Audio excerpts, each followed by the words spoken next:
absolutely thrilled to have Klaus Peter Keller as my guest. It took us 2 days to figure it out, but in those 2 days, I became even more excited about this conversation, and I think it's going to be fantastic. So, Klaus Peter, thanks so much for your time today, and thanks for being on the show. It's an honor. It's a pleasure, Antonio. We have a lot to talk about, and the first thing I'm just going to say, these seminars, these talks are designed to bring us together in this time that is very unsettled for everybody. Parents have their kids at home. Every day feels the same. We're physically distant from each other, but hopefully these seminars will help bring us together. One thing I'm going to ask people watching we want to answer as many of your questions as possible, but we need your help, because what happens, Klaus Peter, is that people ask the questions all at the end, right when we're running out of time. So I'm going to ask everybody to give us your questions now, or as soon as you have them, because it gives us the best chance of being able to answer them while we have Klaus Peter on the show. So get that out of the way. So first and foremost, tell us what's going on with you and your family. How are you guys coping with this pandemic that we're dealing with? We are living in the countryside, and we don't nearly feel any difference, because we in the early morning we go to the vineyards, late evening we return. It's more when I talk to my wife Julia, who says, okay, the supermarkets, they really changed a lot. It's often quite empty. You can't go out for sure. The restaurants are closed, and the mood in of the restaurant people in the beginning was quite bad, but now they start to be innovative. They start to make creative plans, and a lot is fetched from the restaurants. I talked with one chef in Mainz, who has a restaurant with 80 seats, and over Easter now he had a takeaway of 440 Easter menus. So and 2 cooks are driving the Easter menus to the city. So I think such a thing like Corona is really, first of all, it's a big problem, but at the same time, as a wine grower, we try to always be positive. We depend on nature, and we have to endure hail and storm, and we never can calculate how a vintage will be. Will we have 10% more or 20% less? In 2017, we had 3 weeks before harvest, we had a severe hailstorm in Moorstein and Abtserde and lost between 70 and 80%. So as a grower, I think you should always be positive, and that's what we are. I guess you have to. I mean, when I talked to you yesterday, you had just come from a night of, like, what was it, -4 with the danger of frost. Today it's 25 degrees. I noticed you're wearing a short sleeve shirt. So yeah, I guess you're used to dealing with a lot of ups and downs. Yeah, for us, climate change is really, it's getting more extreme, and it makes it harder and harder to plan. Normally, you always got humidity over winter or in the winter months. Now, sometimes over winter, it's very dry, and you nearly start without humidity. In vintage 19, it was very, very dry. Now, thanks God, in February, we got nearly 100 millimeters of rainfall, and feel like we have a good start to the new vintage. But end February, begin March, we still had snow, and really thought, okay, it could be perhaps a little bit later vintage. But then over the Easter days, it was really, it felt like early summer, and the bud break was again 2 to 3 weeks too early. And now we are really a little bit afraid and hope that the frost period will go over without any damage. The below 3, below 4, it damaged slightly some vineyards in Flörsheim and Monsheim, but that's around 10-15%. So if it would be gone now, we can't complain. We're going to come back to that. It's obviously a big topic, the whole thing with climate change. I think people think that it's the summers that are hot, but it's really the winters that are very different in a lot of parts in the world. And we're going to talk about that and how it's impacted your domain in a second. But one of the things I wanted to make sure that we have plenty of time to talk about is this initiative that you've led in response to coronavirus and these auctions that you're doing all over the world. So tell us a little bit about what that's all about and what you're doing and how people can participate and be involved. In the end, it was a very spontaneous idea, and it was a very recent idea. I was sitting together with my wife, Julia, and we were watching TV and saw all those terrible pictures from Madrid, from Italy, from New York, and felt that we should do something, because that's a nice thing about the wine world, that you have friends everywhere. And we have our good friend Stephen here in New York, who organizes a Riesling fire every year. And yeah, you get many contacts to the restaurant people, now with Instagram or Facebook, it's easy to chat and to communicate. And we really felt very, very sad for them that they had to close their restaurants. Everything was shut down, and yeah, we just felt we should use our contacts to make something good. And within 2-3 days, we contacted all our partners, and the first to really go online with Wine Lovers Against Corona was Jos Claris in Amsterdam, a very good friend and very good merchant. Distributes Rheinhessen, very good Burgundy producers, very good German wineries. And within 3 days, he had an online auction organized and started. We always combine our new vineyard map. A good friend of ours produced this map, and we originally planned to sell it to the markets, but now we changed mind and said, okay, we will donate it to the markets. Julia and I will number it, we will hand sign it, and we'll combine it with a very good Magnum from our house, often a G-Max Magnum or a Pettental Magnum from Nierstein.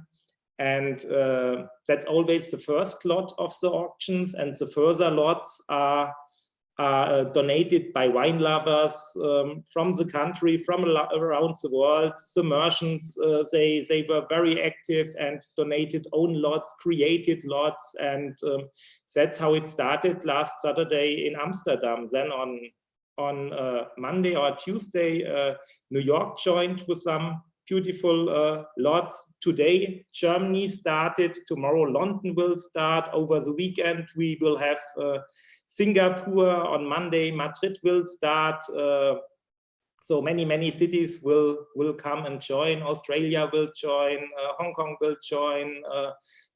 Oslo will join. So it will be a real worldwide movement. And I get a lot of mails, and we get a lot of positive response on it. And it really shows that that wine lovers are a great community. They stand together, they help each other, and that's really a beautiful feeling. And I hope that also after Corona, we can take a little bit of this community in the time, because we have other different or difficult topics as well, and very important topics to solve. And it will only be possible when we work together and help each other.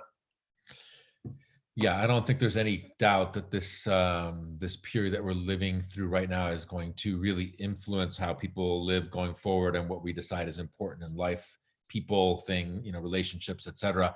I thought it'd be fun for people to see this map. This is the map that we're talking about here of your most important vineyards. And so this map will go in all of the lots that the winery has donated, correct? All over the world. Yes, exactly. This will be, it's not 100% finished yet. It gets a compass, it gets a line. We will hand sign it, but that's basically the map. On the left side, you see Rhine River, our Grand Crus, Hipping and Pettental, that came to the winery in 2009 when we took over a part of the old Franz Karl Schmidt winery. In the middle part, you have our vineyards in the Rheinhessische Hügelland. That's a limestone rock vineyards. red Pinots in Frauenberg and Bürgel, the Huberger Moorstein, Abtserde, Kirschspiel, and Aulerde. And then on the right-hand side, you can see the Mosel River. My mother came from the Mosel, and as children, we have very often been we had our weekends in the Mosel Valley, so it was always a great time, and we felt at home at the Mosel. So when Julian Hart told us, our good friend from Peaceport, that it's impossible for him to continue working this vineyard. You know, that's a vineyard of around 0.7 hectares, and in 2017 he had 550 liters yield. So it's a yield of 7-8 hectoliters per hectare, and for young wineries that's extremely hard to survive if you don't get the prices, if you don't have the customers who understand how hard the work is. And he wanted to give the vineyard away. We tried to convince him to continue, but it was too hard, because you need around 2,500 working hours for this vineyard. And so we started our Mosel adventure, and in 2018 got the first wines out of those 120-year-old wines. And I can only say it's a brilliant vineyard, and we are very happy we did it. And that's an own-rooted vineyard, right? It's own, right? No rootstock here. Yeah, that's own roots. Own roots. So let's say 90% of the vineyard is own roots, planted between 1898 and 1902, and one part is around 10% of the vineyard is planted 40 years ago with rootstocks, but we separate the part without rootstock and with rootstock and make separate bottlings. And it's very steep there, right? It's nearly close to 80%. It's blue slate, so it's more like mountain climbing. You got to be in good shape. Absolutely. Great. So everybody who buys one of the lots in the charity auctions is going to get one of these maps. What you're seeing is a draft, but it's going to look like this. And you've put some pretty tantalizing wines into this auction, including your flagship wine, the GMAX. And so these auctions are going to be in each country. It sounds to me from just some of the people you've mentioned. I know in the States it's run by Steven Bitterolf von Boden, your importer, through the Riesling Fire website. But I assume that the structure is pretty much the same in all the countries. Your importer is running, sort of has built the websites for these. Yes. Here it was more the idea of Riesling Fire, which brings the wine lovers together. We have several importers in the United States. We work with Sussex, we work with Dayterio in California. So we choose the Riesling Fire page because it's a little bit more neutral, and everybody can donate and can really invest and can add some treasures. So that's why we choose the Riesling Fire page. But in other countries, it's normally our distributor. Yes. Okay, and so that's a great event for those of you watching who don't know. It's an event that happens in New York, usually at the end of January and February, and it's sort of like a Paulé-like event with a lot of growers, and I've tasted some unbelievable wines at this event. And I love that event because it's not in any way commercial like a lot of these events have become, and it's just, I love going there. It's an education for me, school. Like the picture I put up on Instagram today, it had 3 of your wines. I tasted those at the last edition of this event. So I always look forward to going there and learning about wines that I love, but I don't know much about. So it's a great event. I hope that'll happen. And you know, Riesling Fire is also for the growers. It's like when we can go to Riesling Fire, it's like nearly like coming home. And therefore, we really felt like we had to do something, and we had to try people who helped us a lot in the last year. And Stephen really did a brilliant job by creating the Riesling Fire and bringing producers and consumers together on the table, and everybody is so generous. People bring really their treasures. There you can taste old Rieslings, 100 years old, and 21, 34, 45. It's an incredible amount of mature wines, and also for the growers, it's really fascinating to participate. We also enjoy a lot. Okay, so Stephen, if you're watching, everybody who loves Riesling wants you to do this event every year. So you got to figure out how to do that. We'll help you if we can. But it's a tremendous event.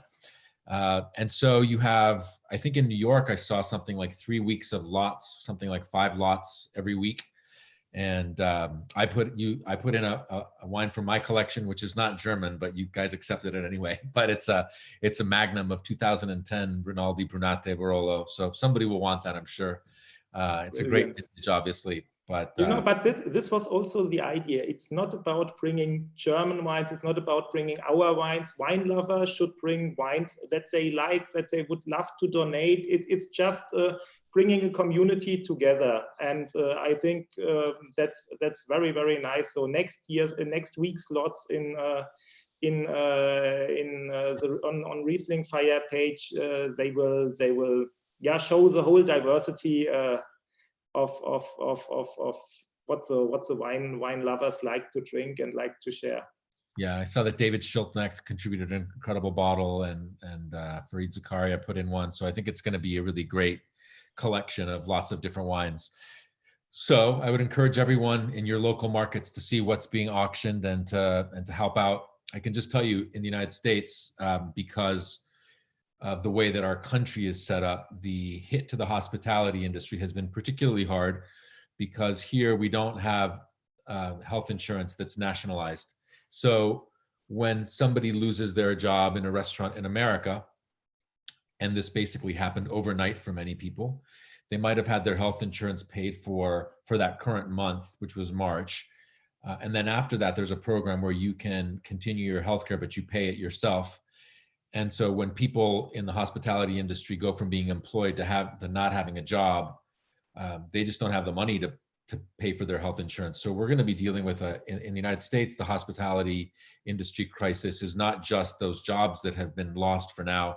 Hopefully a lot of them will come back, but all of those people who've lost their jobs, many of them are also don't have healthcare in the middle of a pandemic. So the situation in the United States is pretty intense, pretty severe. And those of you who can help, please do so. There's some amazing lots in there. I saw one wine from 1945, I think, and it's just an incredible collection. So if you can, please help. So that's my thing. Then I'm just curious, because just sort of pivoting back to your estate, you're in the Rheinhessen, in the core of your vineyards, right? And yes, this is an area where, and you're famous for making these mostly famous for making these very intensely dry Rieslings, but this has only been possible within the last 30 or 40 years. I mean, before, your area where the core of your vineyards is, not the newer ones that you've acquired, but your core of your estate, your domain, was in an area where you couldn't even get really physiologically ripe grapes at all. Now you're dealing with the exact extreme, which is great wines that are maybe too riper than you would like. So how has that happened? Because I think people need to understand how dramatic the shift has been here in the world in just a little bit more than a generation. So for folks, as sort of background, tell us about like what's been going on at your winery since you took over. Yeah, perhaps we can use a picture. What the Saar is for the Mosel is the Rheinhessische Hügelland for Rheinhessen. The middle Mosel is a little bit the warmer spot. The Saar is the coolest spot. Here in Rheinhessen, we have the steep slopes of Nierstein, the red slate slopes, which are in ripeness often 2 to 3 weeks ahead. And the limestone rock soils of the Rheinhessische Hügelland, of the rolling hills, they are very wind open. It's gentle slopes. It looks a little bit like Burgundy. And 40, 50 years ago, when my father was young, he often told me that in the 70s, in the 60s, you had a first snow on your grapes because before you could harvest them. So it was often end of November. And he in those days, he didn't harvest a lot. He had perhaps in the Hubacker, he had 5 tons per hectare or so, but he couldn't harvest before mid-November, and then had a potential alcohol of 10.5 or 11. I can remember when we were young students, we were in the Pfalz region, and we tasted a beautiful Riesling of the Forster Ungeheuer vineyard from the Moosbacher winery, and it had dry Riesling with 12 degrees of alcohol on the label. And it was really, wow, look, a dry Riesling with 12 degrees of alcohol. It was really the big exception. And everybody was looking for, boy, we have only 10.5 or 11 and 12. Wow, how exceptional. And we thought it's very positive. Now, 30 years later, you are looking again for lower alcohol wines. We love Riesling with 11 degrees, with 11.5, with 12, because in wine, everything is about balance. More alcohol doesn't mean more joy or more drinking pleasure. Quite in the contrary. I'm a big fan of moderate or modest alcohol. So between 12 and 13 for dry Riesling is perfect, because you need a certain structure, a certain substance. We have very old wines. I'm a really passionate lover of old wines, of also low yields, but I want moderate alcohol. In the last years, we often managed that it was between 12 and 12.5. You must adapt the canopy work. You must sometimes try to shadow your grapes in another way. Don't take leaves away. We try to work without a fixed plan. We always try to adapt to the conditions outside.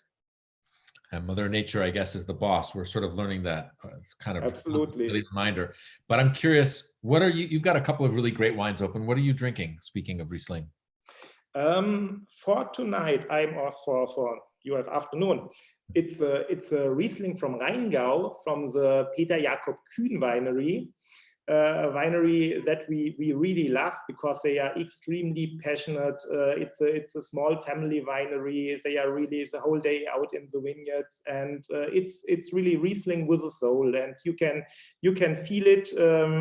The bottle evaporates. So yeah, I can't imagine the better dry Riesling. That's just super. My second passion is Cabinet, and Cabinet. Yeah, you can't say Cabinet and not mention J.J. Brüm. J.J. Brüm is brilliant. It's together with Julian Hart, Willi Schäfer, Caroline Diehl, Sebastian Schäfer. That's really the Cabinet style I like most, and it's.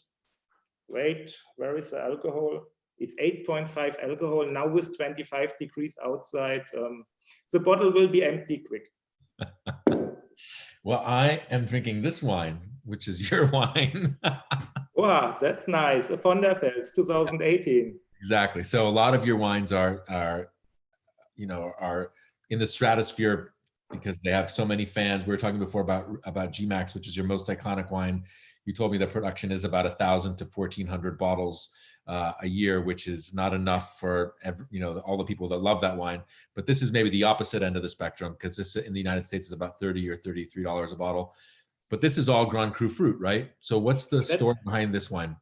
That's Grand Cru fruit, and you don't only have very old vineyards in a Grand Cru. So we often use the wines up to 30-35 years of age to take this fruit for the Von der Fels, because a little bit younger wines, okay, 30 years of average age. We started the Von der Fels in 2000, and in 2000 we had an average age of around 10 years. So we could really talk of younger wines. Now it's an average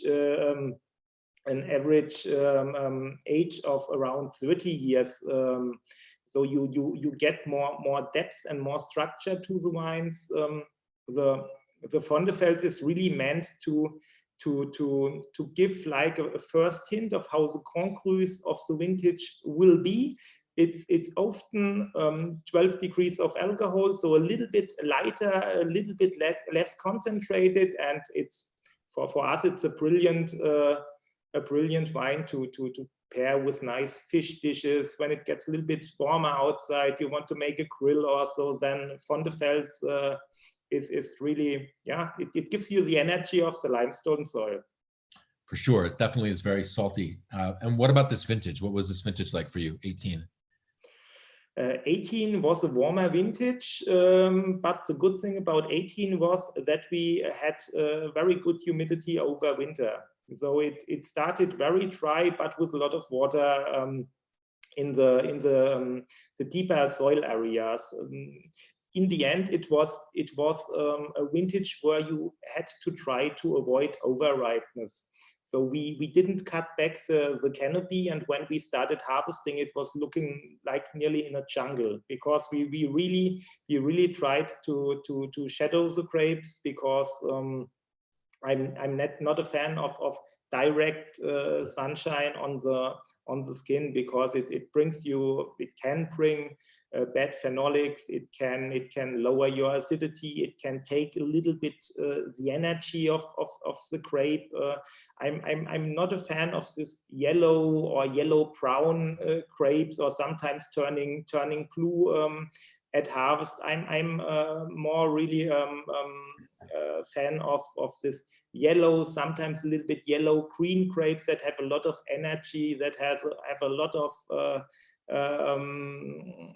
of flavor, not too overripe flavor, and I want the wines to develop in the bottle. The wine needn't be ready for drinking in the first or second year, so it's really also wine made for aging. So this particular bottling, what do you think its aging curve is? Oh, we had 2 months ago, we had a nice vertical tasting of Vondefels 01 till 18. Wow. And now vintages like 02, 04, 07, 09, it's really a total pleasure to drink. So I would say normally just test drink when it's young, 1, 2, 3 bottles, but don't forget to leave some in your cellar, because it ages really well. Wow, that's super cool, because I think that one of the challenges for consumers is that age-worthy wines and collectible wines have become so expensive that you can only buy a few bottles of those wines if you can find them, and then you don't know when to drink them. And I think there's a real joy in wines that are still that have that kind of 20-year lifespan, more or less, that are, you could buy 6 bottles, you could buy 12 bottles and drink them on a Tuesday night without thinking about it if you want, but you could also forget about them for 10 years and they're still going to be great. And there's not that many wines in the world like that. So that's great. No, so, absolutely. I also think Riesling can have a very, very good price quality ratio. And this also has to do with climate change, because 20, 30 years ago, it was really hard to make a brilliant dry Riesling. It was many unbalanced wines, too green, too acidic. And the last 10, 15 years, the dry Riesling, it has harmony, it has balance, it has a lot of energy, but because the story is quite recent, not everybody knows yet. So I can only recommend to taste dry Riesling. It's really great. It's a great homework project for everyone to do, a scientific project for academic interest. Okay, and now we're starting to see from some growers the first 2019s. What's your thought on that vintage? 2019 is a brilliant vintage. It's a classic vintage, a little bit cooler than the 2018 vintage. 18 was really a vintage. You had high temperatures still in August, and sometimes you couldn't sleep because the nights were too warm. In 2019, it already started with cooler nights in August that brought a lot of flavor. We also had enough rain. The year started dry, but then we got rain in July, August, September. In September, you never you never know if you have enough or too much. So it was 50-60 millimeters of rainfall in September. So we feared a little bit, could it be too much? But thanks God it was not. The skins were thick and solid, and the grapes stayed healthy. It was a vintage of low yield. It was around 30% less than in 2018. But the wines, they have a very nice inner depth and density. They have a very good complexity. And high acidity, which I like a lot. It's a high acidity, but a ripe acidity. But it gives really lift and energy to the wines. They develop beautiful in the barrel. Well, I don't know about everybody else listening to this, but you're making me want to taste these wines. In addition to the wines, obviously we talked about your wine, the wines that you picked. What are your other favorite growers for Riesling that you really enjoy, and maybe one or two that aren't so well known? I mean, everybody knows the famous ones, but tell us some of your favorite wines to drink, and maybe one or two that aren't so famous yet. Not so famous yet. I would say not so famous yet.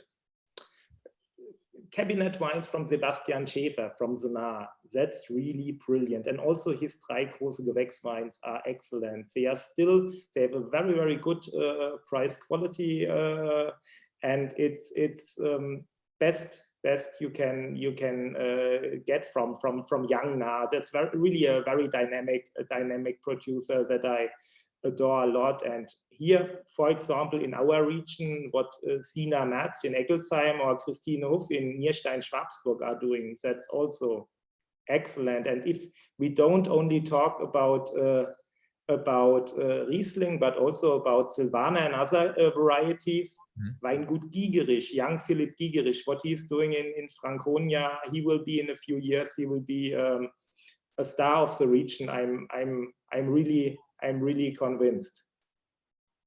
Well, so you guys heard it here and saw it first. That's fantastic to go and explore, because everybody knows what the famous names are and the famous wines are. But I agree, some of those other varieties can be really interesting. So moving away from Riesling for a little bit, I know you love Pinot Noir. You also worked at some pretty prestigious estates, as I recall, Rousseau and Lignier.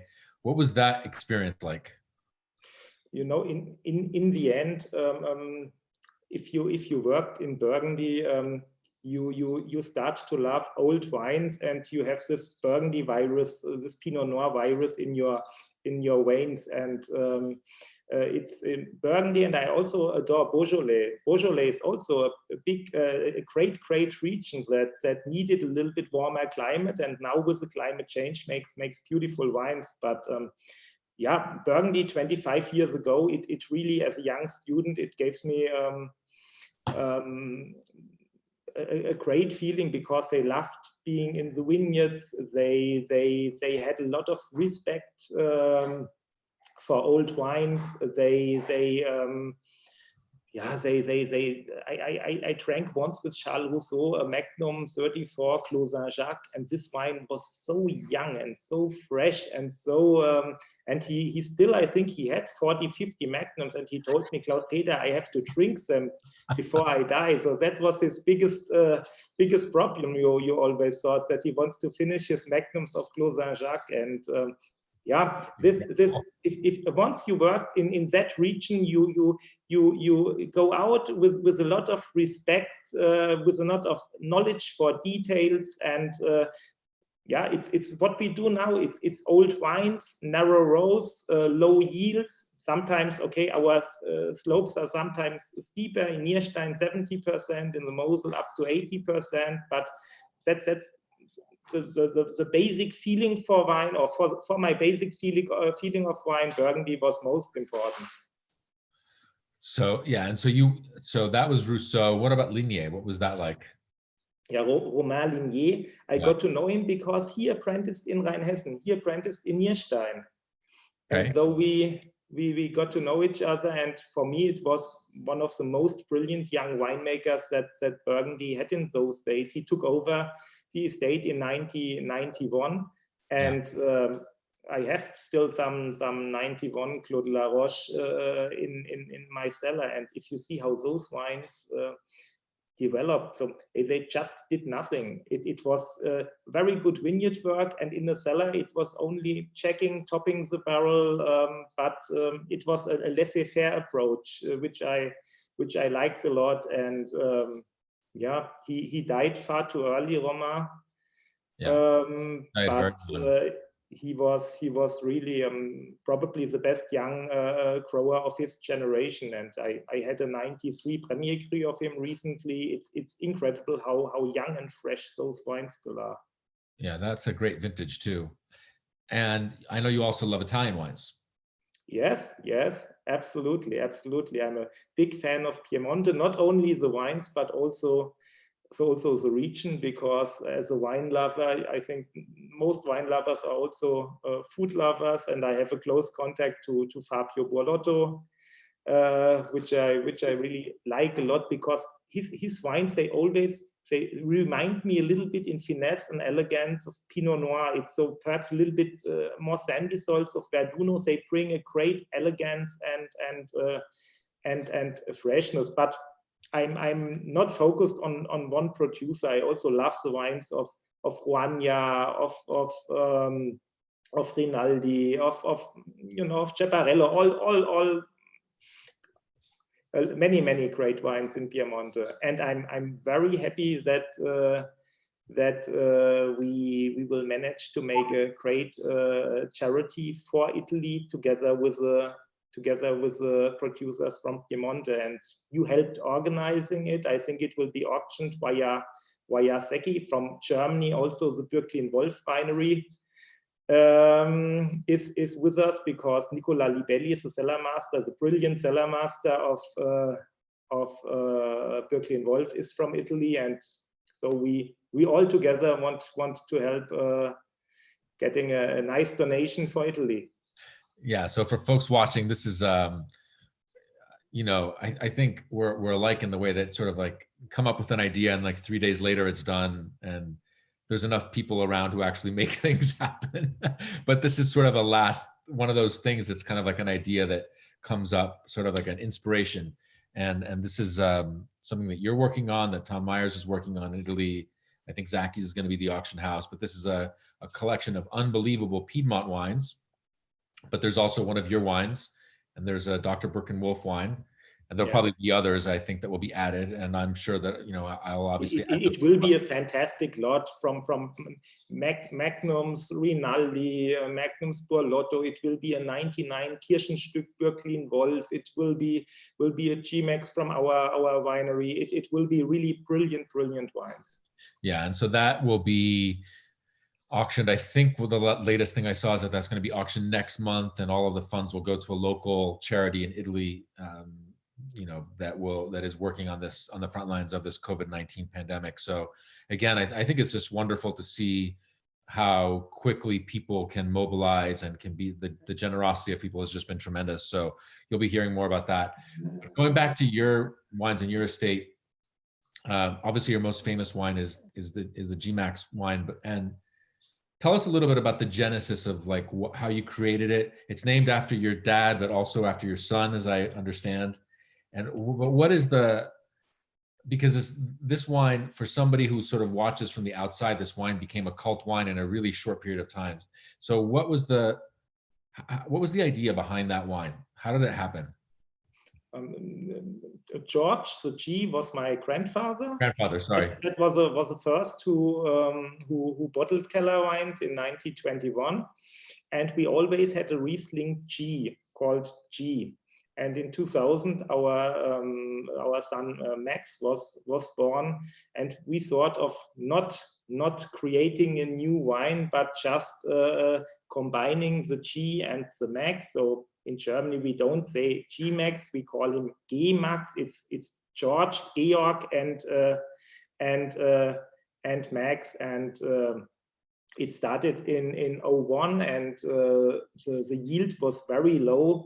And our idea was to keep the wine 100% for the winery, because it was really so rare, and we didn't want to sell it. We are not only not only passionate growers, we are also passionate wine lovers, and sometimes I really would enjoy to have a little bit more of my own wine in the cellar as well. And so we thought, okay, this 2001 GMAX, we keep it, but for sure you share it with friends, we drink it together.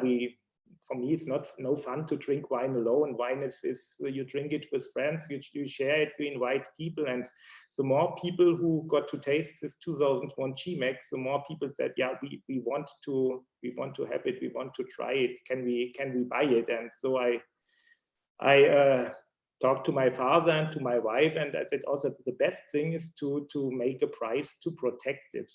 So we said 50 euro. And 50 euro in those days for dry Riesling was incredible. So it was perhaps 20, 22 euros was a good price for a German Grand Cru. And so we said 50 euro and hoped that nobody will buy it. But quite the contrary happened. Those who tasted it said, okay, this wine is worth the 50 euros, and they started to buy it. And that's the plan was never to make a cult wine. It just happened. So many things are like that. And so since 2001, obviously that's 20 years. It's not super long. But when do you think is the best? Like, what's your preferred age for drinking that wine? What do you think its ageability curve is? You know, if you have a good cellar, 2001 now is still a baby. Also, it was really a very low yield, and we had a GMAX vertical last spring, and I forced a collector to really go deep into his cellar and to bring a 01 GMAX, and wow. we had it decanted, and it really had time for 4 or 5 hours to develop in the carafe, and yeah, and for me, I think it really tasted brilliant, but it was still young. And the collector, some might know him, David Rayer is his name. So really excellent specialist for Riesling. He told me when we left the tasting, I told you it's far too young. So I think you can taste or try to enjoy it with 10 years, with 12 or 15 years, but it has a structure due to the really old wines, and I would suggest to really drink it or I would at least wait 10 years. That's I think a good thing. And what about your other GGs, the other Grand Crus? Do they have similar ageability, or do you find that they have a different aging curve? You know, for example, the Kirschspiel has a little bit more charm. Come, I just leave the dog out. The Riesling has the Kirschspiel has a little bit more charm already when it's young. So now vintages like 15, 12, 11, they really drink nicely. But also for the Kirschspiel, you know, the gift of our region is the limestone rock soil. And the limestone rock, it brings energy and it brings a good aging potential to the wines. And I don't make any difference. I love my basic Riesling as much as the GMAX and the other Grand Crus. They are our babies, and we really care for them. So the good thing of Riesling is, or about Riesling is, you can try to drink it young. Also, a young cabinet can be super nice. It's so refreshing. It's full of energy, but it also ages for 15, 20, 25 or more years. So if you want to taste one of our Grand Crus a little bit younger, I would say, okay, perhaps the Kirschspiel, because it's a little bit more seductive in the use already, but the aging potential also of the Kirschspiel is very good. I think that's really helpful, since, you know, nobody has like a huge amount of these wines, obviously. So that's helpful. And you mentioned something that I wanted to come back to, which is, do you often decant your wines?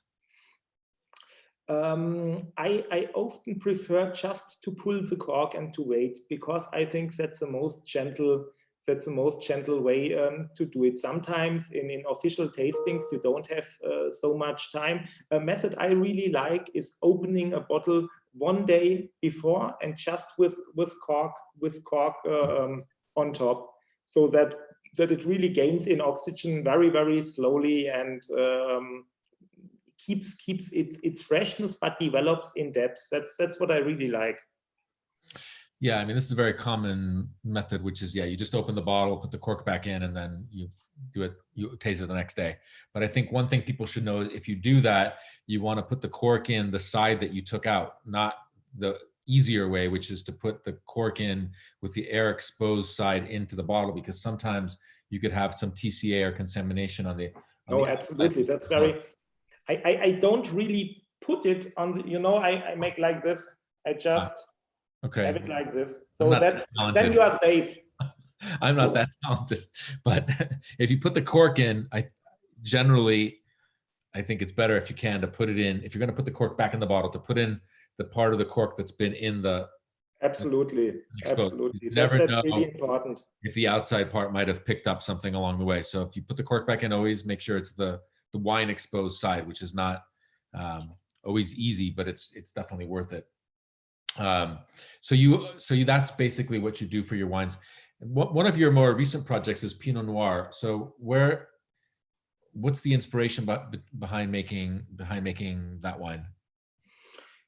You know, we have very good limestone rock soils, and when you apprenticed in Burgundy, you also need some Pinot Noir at home, and we already had some very good Pinot in the region. And the first vineyard I planted with Pinot was our Frauenberg vineyard, which is really it's pure limestone rock soil. It's quite wind open. It's in the middle part of the rocky Frauenberg hill. And I came back from Burgundy and was really obsessed to make great Pinot Noir in the Frauenberg. And the first person I told this story was my grandfather.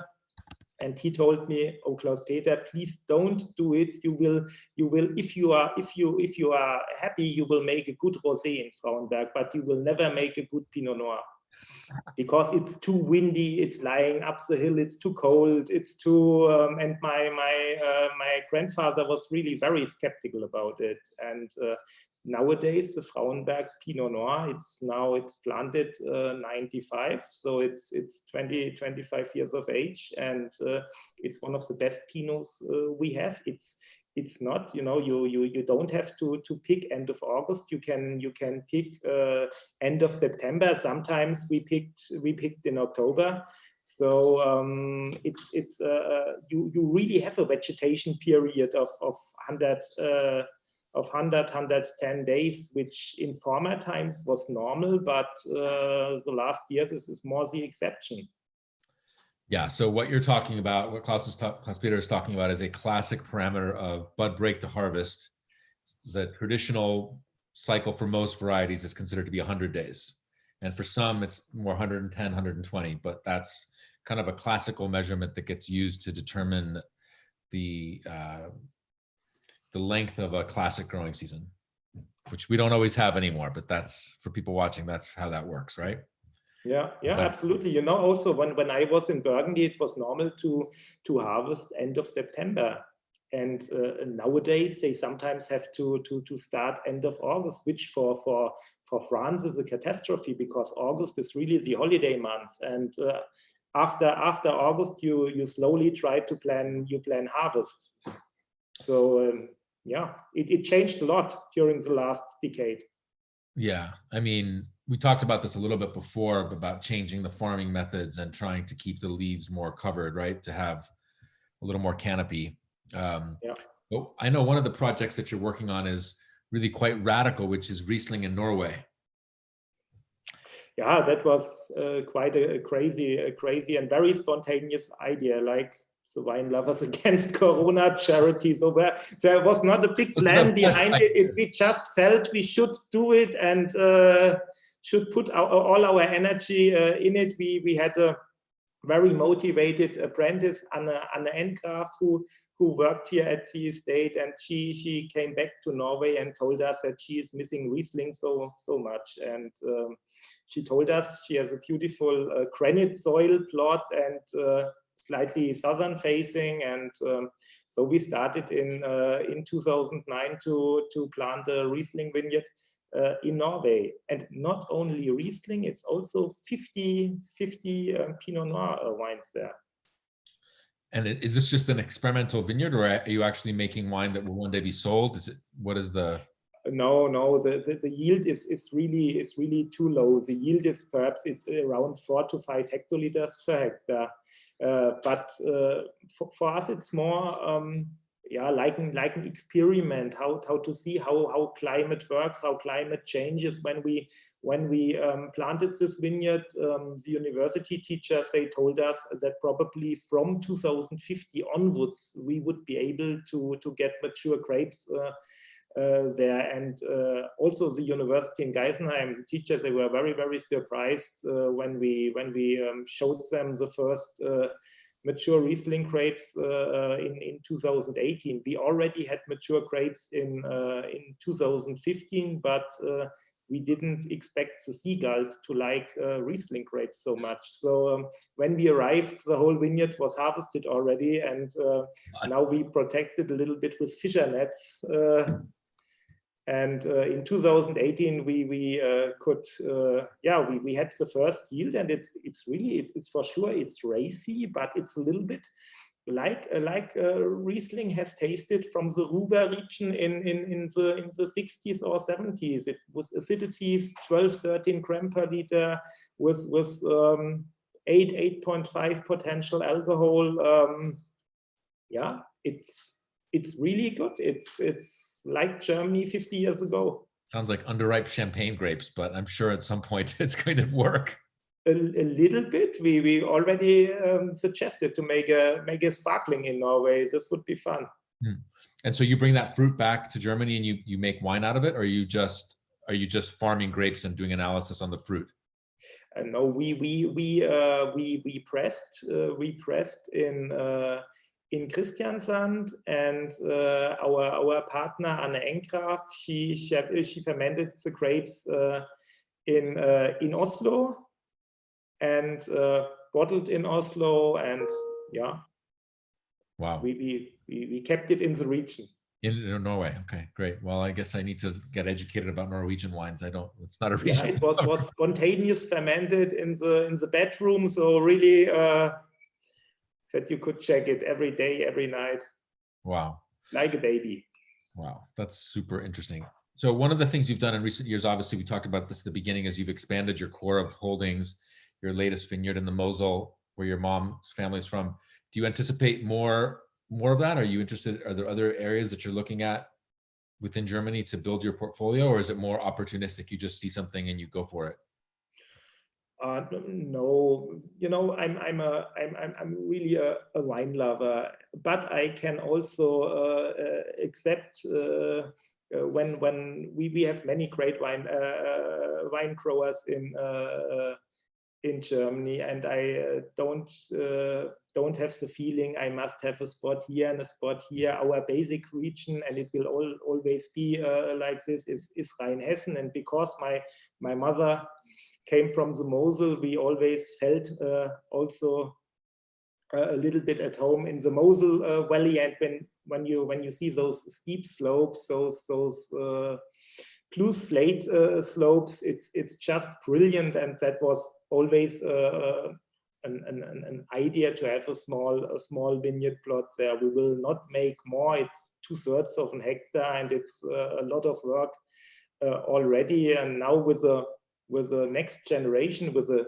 10th generation joining the winery, you have seen Felix, he was just running behind me. He just started studying in Geisenheim, and he's a very passionate vineyard guy. He's the first in the morning at 6 in the vineyards and the last in the evening. So we are really very, very lucky parents to have a son who is so passionate about wine and has never been forced to be so. Also, we never told our children you have to, but they want to, and that's for us parents, it's a great sign that we did something right. And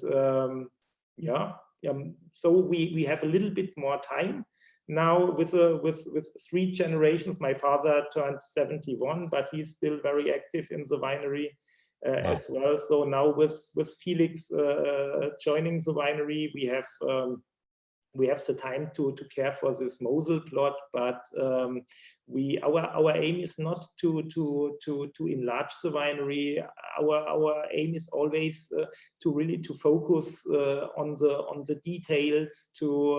That's for me much more challenging and much more interesting than having more and more. Our aim is not having 30, 40, 50 hectares. Our aim is having 20 hectares at its very best. Yeah. So you have both of your children involved in the business. Max, our second son, Max, he just finished school, and he was normally it was planned for him to study in Munich now, but he had to cancel, and is now also in quarantine quasi here in the winery, and works with us, enjoys this a lot, and the whole family is together. And in those days, I think it's very important. Yeah, no, I think especially in these days, I think you're very fortunate to have 2 kids who are really interested in the business, and that can be the next generation as you move on.